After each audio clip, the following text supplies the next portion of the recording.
بڑا ہے، شادی کے سلسلے کی یہ محفل ہے، بس ایک دو باتیں میں آپ کے سامنے عرض گزار کروں گا۔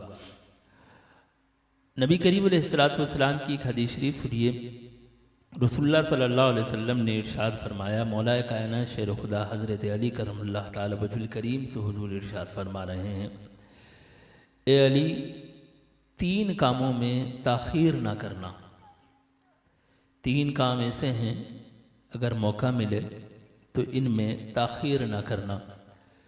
اس میں پہلا کام یہ ہے کہ جب نماز کا وقت ہو جائے تو تاخیر نہ کرنا، نماز ادا کرنا اس کے وقت میں رہ کر فوراً۔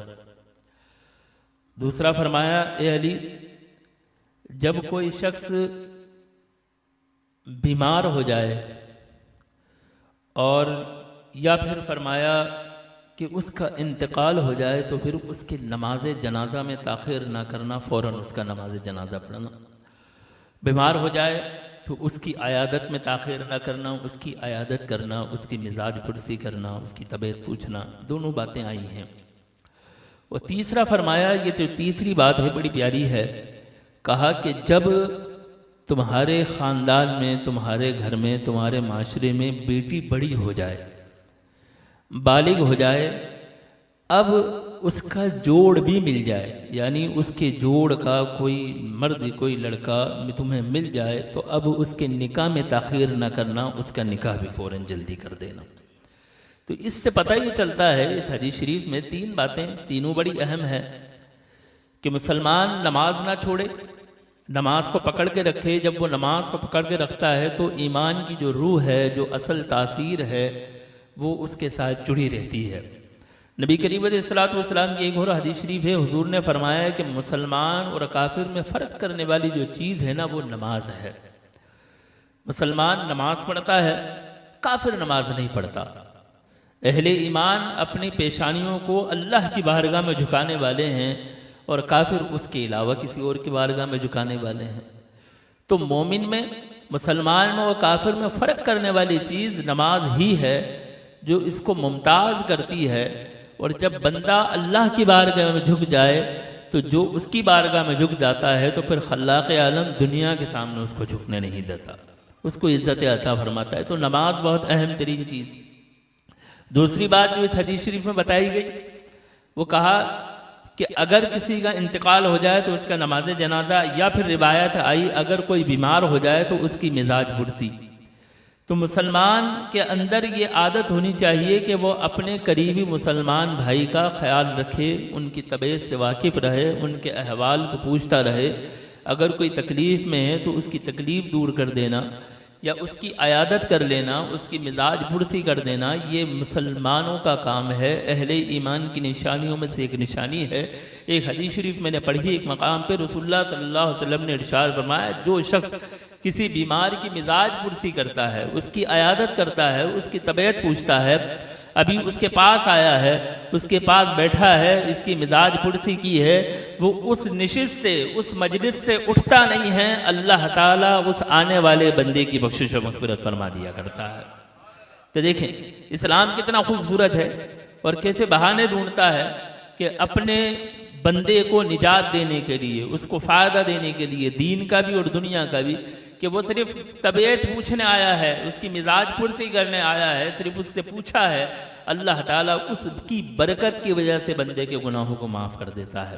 دوسرا کہا کہ اگر اس کا انتقال ہو جائے تو پھر نماز جنازہ میں تاخیر نہ کرے، جلد سے جلد اس کی تہجید و تکفین بھی کرے، اس کا نماز جنازہ بھی پڑھے، یہ بھی کام برکت والا ہے۔ کہا کہ جو شخص کسی مومن کے نماز جنازہ میں شرکت کرتا ہے، اہل ایمان کے نیک بندے کے، تو برکت یہ ہے، نماز جنازہ بڑا ایک خاص عمل ہے۔ اگر نیک بندے کے جنازے میں شریک ہو جاؤ تو جنازہ پڑھنے والوں کی بخشش ہو جاتی ہے، اور اگر کوئی شخص خدا نہ خاصہ گناہ گار تھا اور نیک لوگ اس کے جنازے میں شرکت کر لیں تو اللہ تعالیٰ اس گناہ گار کی بخشش و مغفرت فرما دیا کرتا ہے۔ تو دیکھیں کتنا برکت والا عمل ہے۔ اسلام نے ہر عمل میں کتنی خوبصورتی رکھی ہے، کیسی برکتیں رکھی ہے۔ اور دوسرا یہ فرمایا کہ جب تمہارے معاشرے میں، تمہارے گھر میں بیٹی بڑی ہو جائے، بالغ ہو جائے، تو پھر اب کیا کرنا؟ اب کرنا یہ کہ اس کا رشتہ دیکھنا، اس کا جوڑ ڈھونڈنا، جب اس کا جوڑ مل جائے تو فوراً اس کا نکاح کر دینا، اس معاملے میں بھی تاخیر سے کام نہ لینا۔ حضرت عبداللہ ابن مسعود رضی اللہ تعالیٰ عنہ ایک مقام پر ارشاد فرماتے ہیں کہ اگر مجھے معلوم ہو جائے کہ میری زندگی کے دن 10 دن باقی ہیں، کہا کہ مجھے معلوم ہو جائے، مجھے خبر ہو جائے کہ میری زندگی کے اب صرف 10 دن باقی ہیں اور فلاں دن میرا دنیا سے انتقال ہو جائے گا، وہ کہتے ہیں اگر میرے اندر طاقت ہوگی تو میں کوشش کروں گا نکاح کر لوں اور دنیا کے فتنوں سے اپنے آپ کو بچا لوں۔ تو نکاح کرنا کتنا پیارا عمل ہے۔ حضرت عبداللہ ابن مسعود کہہ رہے ہیں اگر مجھے معلوم ہو جائے کہ میرے زندگی کے دن اتنے تھوڑے سے باقی بچے ہیں اور اگر مجھے اندر طاقت موجود ہو نکاح کرنے کی تو میں نکاح کروں گا اور اپنے آپ کو دنیا کے فتنے سے محفوظ کر لوں گا۔ ایک مقام پہ نبی کریم علیہ الصلوۃ والسلام نے ارشاد فرمایا تم نکاح کیا کرو۔ حضرت عکاف صحابی رسول ہیں، وہ آئے، حضور نے ان سے پوچھا کیا تمہارے پاس مال موجود ہے؟ کہا یا رسول اللہ صلی اللہ علیہ وسلم میرے پاس مال بھی موجود ہے، وسعت بھی موجود ہے، یعنی میں مال کو خرچ کر سکتا ہوں۔ حضور نے فرمایا پھر تم نکاح کیوں نہیں کرتے؟ کہا کہ حضور میں نے نکاح نہیں کیا۔ کہا کہ جس کے پاس مال موجود ہو، وسعت بھی ہو، یعنی وہ خرچہ اٹھا سکتا ہو نکاح کرنے کا، اور نکاح کرنے کے بعد اپنی زوجہ کا خرچہ اٹھا سکتا ہو تو اسے چاہیے پھر اس میں تاخیر نہ کرے بلکہ فوراً نکاح کر لے۔ اور حضور نے ارشاد فرمایا جس کے پاس مال موجود ہو، وسعت موجود ہو، جسمانی طاقت بھی موجود ہو، دنیاوی طاقت بھی موجود ہو، پھر وہ نکاح نہ کرے تو یاد رکھنا پھر شیطان اس کے مال کے اوپر حاوی ہے۔ پھر کون؟ شیطان اس کے مال کے اوپر حاوی ہے، اور شیطان نے اس کے ایمان کو روک کر رکھا ہوا ہے، جو مال موجود ہونے کے باوجود بھی نکاح نہیں کرتا۔ کہا کہ تمہارے پاس مال موجود ہے۔ پھر ایک مقام پر ارشاد فرمایا جس بندے کے پاس مال موجود ہو اور وہ نکاح نہ کرے، اس کے پاس طاقت بھی ہو پھر بھی وہ نکاح نہ کرے تو وہ شیطان کا دوست ہے۔ کہا کہ جس خاتون کے پاس مال موجود ہو اور وہ نکاح نہ کرے تو یاد رکھنا پھر وہ شیطان کی دوست ہے۔ یعنی اگر تم شیطان سے اپنے آپ کو دور رکھنا چاہتے ہو تو نکاح کرنے کی جو یہ سنت ہے اس کو اپناؤ، اللہ تعالیٰ نے اس معاملے میں تمہارے لیے برکت رکھی ہوئی ہے۔ پھر یہ ارشاد فرمایا تم اگر مال رکھتے ہو، نکاح کرنے کی قوت کرتے ہو تو ضرور نکاح کرو، لیکن اگر نہیں رکھ سکتے تو پھر روزے رکھا کرو کہ اللہ تعالیٰ نے اس میں تمہارے لیے بھلائی رکھی ہوئی ہے۔ تو نکاح کرنا اتنی پیاری سنت ہے۔ نبی کریم علیہ الصلوۃ والسلام نے ایک مقام پر ارشاد فرمایا جو شخص نکاح کرتا ہے اللہ تعالیٰ اس کو نگاہوں کو محفوظ کر دیا کرتا ہے، اس کے ایمان کو محفوظ کر دیا کرتا ہے جو شخص نکاح کرتا ہے۔ تو نکاح کرنے سے انسان کی نگاہیں جھکی رہتی ہیں، اس کا ایمان سلامت ہو جاتا ہے، اس کے مال میں برکت ڈال دی جاتی ہے۔ ایک حدیث شریف مجھے یاد آئی، رسول اللہ صلی اللہ علیہ وسلم کے پاس ایک صحابی آئی، یا رسول اللہ صلی اللہ علیہ وسلم میرے پاس مال موجود نہیں ہے، تنگ دستی ہے۔ حضور نے فرمایا نکاح کر لو۔ انہوں نے نکاح کیا، وہ جو تنگ دستی تھی وہ مزید بڑھ گئی۔ پھر آئے یا رسول اللہ صلی اللہ علیہ وسلم اب مزید تنگ دست ہو گیا۔ حضور نے پھر فرمایا ایک اور نکاح کر لو۔ انہوں نے پھر نکاح کر لیا، مال کے اندر تنگ دستی مزید بڑھ گئی۔ وہ پھر آئے یا رسول اللہ صلی اللہ علیہ وسلم اب اور پریشان ہو گیا ہوں، اب کیا کروں؟ حضور نے فرمایا پھر نکاح کرو۔ جب انہوں نے بس تیسری مرتبہ رسول اللہ صلی اللہ علیہ وسلم کے کہنے پہ نکاح کیا، اللہ تعالیٰ نے ان کے مال میں برکت دے دی۔ پھر کچھ عرصے بعد آئے، کہا کہ اب سناؤ اب کیا حال ہے؟ حضور اتنا مال موجود ہے کہ گننے کی فرصت نہیں ہے۔ تو مال کے اندر برکت آتی ہے، ایمان میں برکت آتی ہے نکاح کرنے سے۔ تو یہ نکاح کرنا تو ایک بہت خوبصورت عمل ہے، اور اسلام میں اللہ تعالیٰ نے اس کی بڑی برکتیں رکھی ہوئی ہیں۔ بندے کا ایمان سلامت ہو جاتا ہے۔ روحانیت کے کئی درجے ہیں، اور ان مراتب اور درجوں کے اندر انسان ایک مقام پہ جا کے رک جاتا ہے۔ پھر اس سے پوچھا جاتا ہے کہ اس کے مراتب روحانی کیوں رک گئے ہیں؟ کہا کہ اس نے حضور کی ایک سنت پر عمل نہیں کیا ہے۔ یہ سنت نکاح پر جیسے ہی عمل کرے گا اللہ تعالیٰ اس کے درجات کو مزید 12 درجے اور بلند کر دے گا۔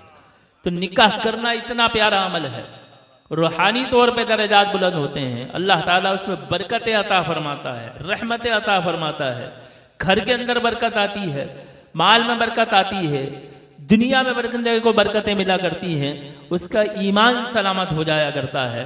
لیکن نکاح کرنے کے بعد ایک اور بات جو بڑی قابل غور ہے، اور خاص طور پر آج کے دور میں بڑی قابل غور یہ ہے کہ نکاح کرنے کے بعد اس لڑکے کو چاہیے کہ اپنے والدین کی پہلے سے زیادہ فرما برداری کرے، اپنی زوجہ کا بھی خیال رکھے، اس کی بھی تذلیل نہ کرے، اس کی بھی عزت کا خیال رکھے، اس کا بھی احترام کرے، لیکن ساتھ ساتھ اپنے ماں باپ کی فرما برداری بھی جاری رکھے۔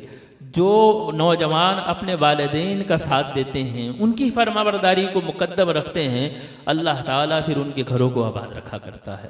لیکن جو نوجوان اس معاملے میں برداشت کا مظاہرہ نہیں کرتے، اپنے ماں باپ کی فرما برداری نہیں کرتے، پھر اللہ تعالیٰ پھر ان کے گھروں سے برکتوں کو اٹھا لیا کرتا ہے۔ تو برکتوں کو اگر چاہتے ہو تو اپنے ماں باپ کا ساتھ دو، ان سے محبت کرو، ان کی کیا کہتے ہیں فرما برداری کرو، اللہ تعالیٰ بڑی برکتیں عطا فرمایا کرتا ہے۔ اللہ رب العزت میرے ان چند ٹوٹی پھوٹی باتوں کو اپنی بارگاہ میں قبول فرمائے اور اس سے مجھے، آپ کو، ہم سب کو سیکھنے کی توفیق عطا فرمائے۔ وآخر دعوانا ان الحمدللہ رب العالمین۔ سبحان اللہ، ماشاءاللہ، بہت ہی خوبصورت انداز سے حضرت خطاب فرما رہے تھے، اور میں بلا تاخیر اپنے ایوان سے ایک اور سنخا کو پیش کرنے چلا ہوں جو حکم ملا ہے۔ علی حیدر شاہ آپ کو مدعو کر رہا ہوں ان اشعار کا سہارا لیتے ہوئے کہ ہر در پہ گناہ گار کو عزت نہیں ملتی، ہر در پہ گناہ گار کو عزت نہیں ملتی، ملتی ہے مگر حسب ضرورت نہیں ملتی، ملتی ہے مگر حسب ضرورت نہیں ملتی۔ جو فاطمہ زہرا کے دلاروں سے ملی ہے، جو فاطمہ زہرا کے دلاروں سے ملی ہے، ارے دنیا میں کہیں بھی اتنی محبت نہیں ملتی، دنیا میں کہیں بھی اتنی محبت نہیں ملتی۔ تعظیم علی شرط ہے ہر علم سے پہلے، تعظیم علی شرط ہے ہر علم سے پہلے۔ اے لوگو، اے لوگو، اے لوگو، کتابوں سے ولایت نہیں ملتی، ارے سجدوں میں رہے چاہے وہ مر جائے حرم میں، سجدوں میں رہے چاہے وہ مر جائے حرم میں۔ سادات کے غدار کو جنت نہیں ملتی، سادات کے غدار کو جنت نہیں ملتی۔ اور انہی اشعار کا سہارا لیتے ہوئے جناب علی حیدر چوہان صاحب سے التماس کروں گا کہ وہ آئیں اور اپنے دل نشیں انداز سے گلہائے کی درپیش کریں۔ تمام محفل حاضرین کو میری جانب سے السلام علیکم۔ بعد السلام بہت ہی ممنون و مشکور ہوں اس رب کائنات کا کہ جس نے مجھے اور آپ کو اپنے محبوب کی ثنا کے لیے ایک بار پھر چنا۔ اس کے بعد قاری نعمان نقشبندی بھائی کا جن کے توسط سے آج کی اس بابرکت محفل میں حاضری ہو رہی ہے، ان کے چھوٹے بھائیوں کی شادی ہے۔ اللہ پاک شادی خانہ آبادی فرمائے، کوئی لب کوئی زباں خاموش نہ ہو، درود پاک اللہم صلی علی محمد۔ صلی علی نبینا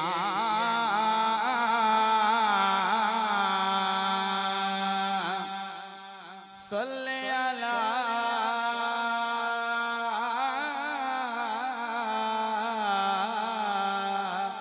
محمد پڑھیے، صلی علی نبینا صلی علی محمد پڑھیے، صلی علی